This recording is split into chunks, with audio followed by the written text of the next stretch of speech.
Aujourd'hui, nous allons parler des modèles de portefeuille de crédit et en particulier de la notion de corrélation. L'approche généralement retenue par les établissements bancaires pour modéliser le risque de crédit se décompose en 3 étapes. La première étape est d'estimer les risques ligne à ligne, et en particulier les paramètres de probabilité de défaut, perte en cas de défaut et exposition au défaut.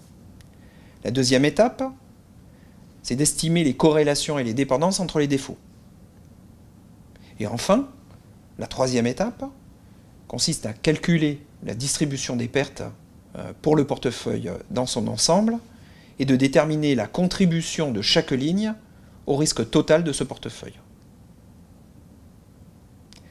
Alors, si tous les risques attachés aux différentes transactions d'un portefeuille de crédit étaient indépendants les uns des autres, dans ce cas, les effets de la diversification du risque rendraient les pertes peu dispersées autour de la perte attendue. Les effets de corrélation entre les défauts induisent donc une variabilité du niveau des pertes, variabilité qui peut être importante et qui accroissent le risque d'avoir des pertes très élevées, potentiellement très élevées sur le portefeuille. Afin d'illustrer le rôle des corrélations, appelons A et B les deux événements correspondant aux défauts de deux émetteurs de dette. Si PA et PB sont les probabilités de défaut respectives de ces deux émetteurs, et si PAB est leur probabilité de défaut jointe, simultanée, alors nous avons PAB égale PA fois PB dans le cas où les défauts sont indépendants entre eux. Le coefficient de corrélation est un indicateur de la dépendance entre les défauts de ces deux émetteurs.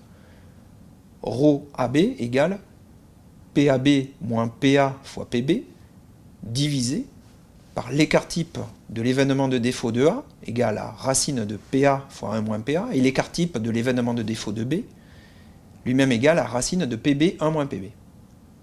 Ainsi la probabilité jointe est égale à PAB égale PA-PB plus ρAB racine de PA 1 moins PA PB 1 moins PB.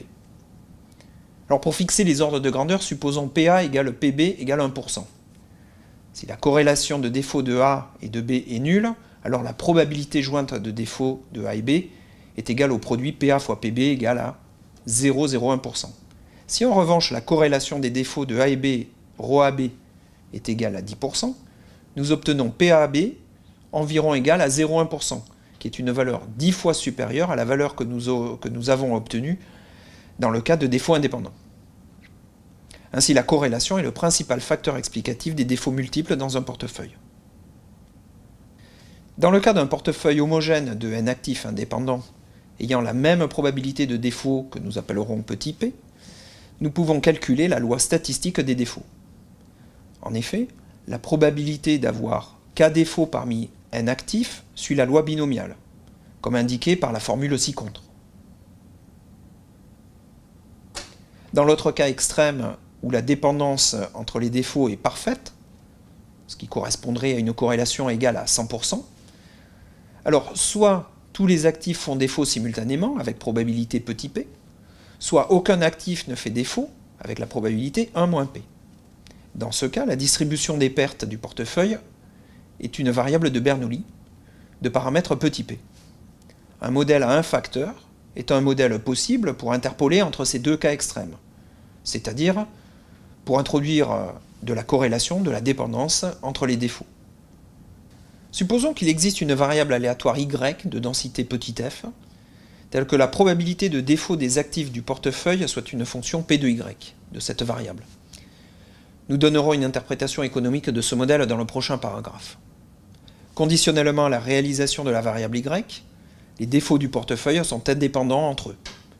La loi conditionnelle du nombre de défauts sur le portefeuille est donc donnée par la deuxième relation ci-contre.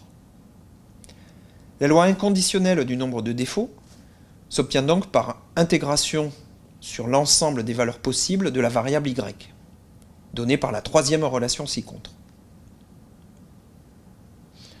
Nous illustrons la notion de dépendance sur l'exemple de deux variables aléatoires normales centrées réduites.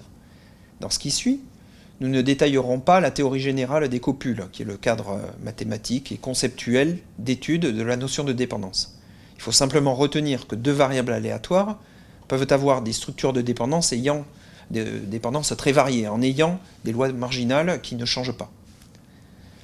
Le graphique ci-contre représente des nuages de points, c'est-à-dire des réalisations de deux variables aléatoires normales centrées réduites, mais dont la structure de dépendance suit la copule gaussienne sur le graphe de gauche et la copule de Student sur le graphe de droite. Nous constatons que les occurrences d'événements extrêmes simultanés sur les deux variables sont plus fréquentes pour la copule de Student que pour la copule gaussienne.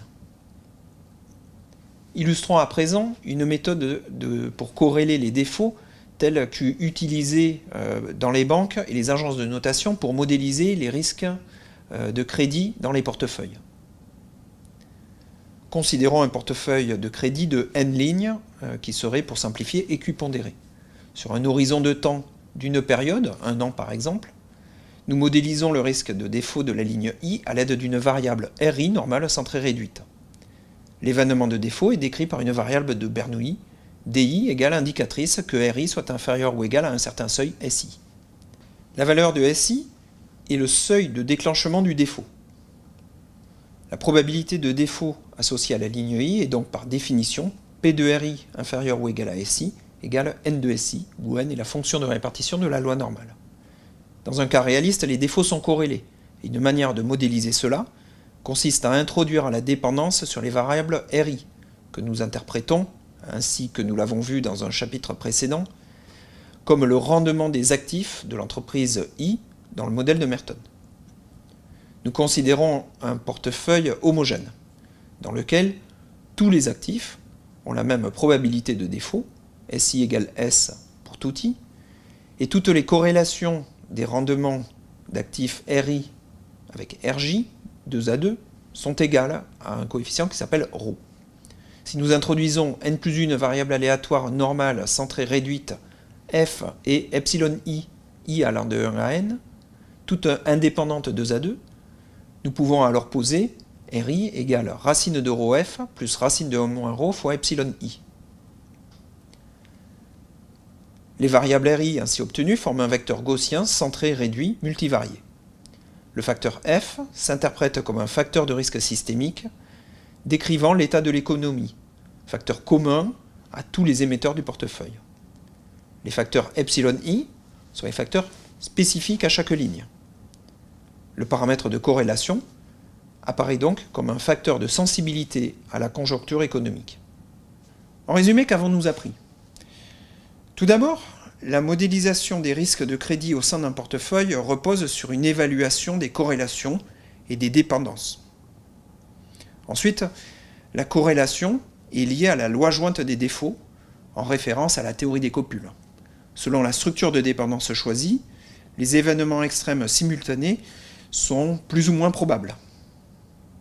Enfin, dans le modèle homogène à un facteur, le rendement d'actifs d'une entreprise est une combinaison linéaire entre un facteur macroéconomique, appelé facteur systémique, et un facteur spécifique.